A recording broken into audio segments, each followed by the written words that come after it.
Olá, tudo bem? Seja bem-vindo. Eu sou o professor Marcos Diávolo, professor de Direito Administrativo e Direito Regimental da Vestcom, e quero convidá-lo para juntos mergulharmos na estrutura do STF e desvendarmos de forma lógica e prática toda a sua estrutura, composição, atribuições e até mesmo suas peculiaridades, para você que não quer perder tempo com todo o regimento de forma improdutiva. Esse curso, então, contará com teoria, esquemas e organogramas, resolução de exercício e banco de exercícios, uma tutoria online.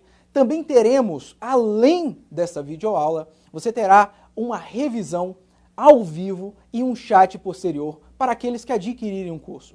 Lembrando que essa revisão ao vivo será aberta para todos. Eu conto então com a sua presença para garantirmos então o seu sucesso. Esse é o jeito Vestcom de garantir a sua aprovação.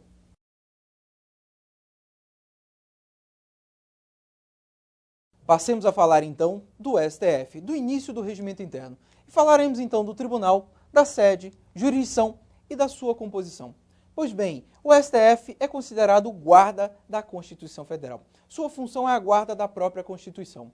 E poderemos ver as funções do STF a partir do artigo 101 até o artigo 103 da CF. Importante em relação à sua sede é que sua sede fica na capital federal, ou seja, Brasília. Se cair na prova que a sede do STF é o Distrito Federal, está incorreto, totalmente incorreto. Pois bem, sua jurisdição atinge todo o território nacional, desde os tribunais de base até os tribunais superiores. Em relação, sim, à sua composição, aí temos algo interessante. Na sua composição temos 11 ministros, é o máximo de 11 ministros. Não é o mínimo de 11 ministros, é o máximo de 11 ministros. Às vezes ficamos com 10, devido a um período de escolha de um ministro, de aprovação. Mas o seu quórum máximo é de 11 ministros. Pois bem, então teremos um ministro, que será o responsável por todos os serviços da casa, será o ministro-presidente, mais 5 outros ministros compondo o Supremo Tribunal Federal. Você poderá vê-los todos reunidos no plenário ou no pleno, em julgamentos solenes, em sessões solenes, julgamentos administrativos e julgamentos do próprio pleno.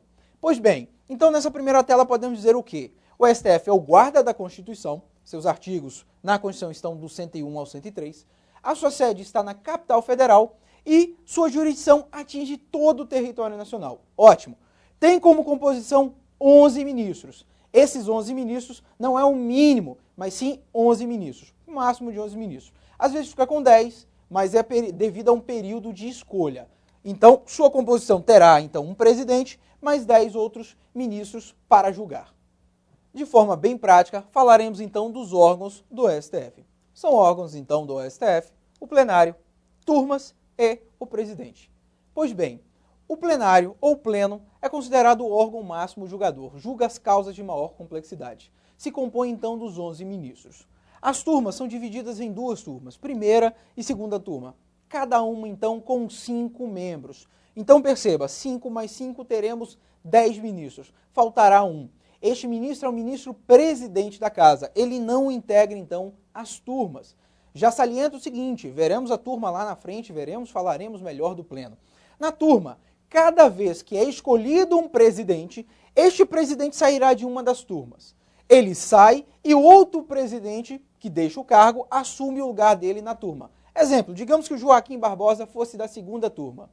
No momento que ele é escolhido presidente, o antigo presidente, então, integra a segunda turma no lugar dele. Perfeito. Também, então, teremos o presidente como órgão do Supremo Tribunal Federal. Esse presidente é eleito para mandato de 2 anos, vedada a reeleição logo a seguir. Pode voltar a ser presidente? Pode, desde que todos os outros ministros, mais antigos, tenham passado pela presidência. Falaremos dele a partir do artigo 12 e artigo 13 do próprio regimento interno. Então, pois bem, temos então como órgãos o Supremo, plenário ou pleno, turmas e presidente. 2 turmas, plenário é o órgão máximo, aqui julgarão as causas de menor complexidade ou as causas que o tribunal já tenha pacificado, e por fim o presidente, que é aquele que dirige os processos e representa o próprio órgão. Passemos então a falar dos órgãos do STF. Órgão esse, vamos iniciar então pelo plenário ou pleno, que é o órgão máximo de julgamento do tribunal. Esse órgão é composto pelos 11 ministros e julga, então, as causas de maior complexidade. Importante, então, vermos como é que é essa estrutura, como é que é formado este pleno, ou este plenário. Pois bem, temos, então, uma ordem dissentada, algo que já caiu em provas de outros concursos, mas cabe repassar a você para que tenha a visualização da melhor lógica, da melhor estrutura deste órgão, então. Pois bem, temos uma mesa central e duas mesas laterais e mais um espacinho para sustentação oral. Pois bem, mesa central, somente um ministro sentará aqui. E, então, quem seria esse ministro? Certamente o ministro X. Na mesa lateral, do lado direito, mais outros ministros. Na mesa esquerda, lateral, outros. Tem uma diferenciação? Tem, muito grande. Porque na prova, ele pode...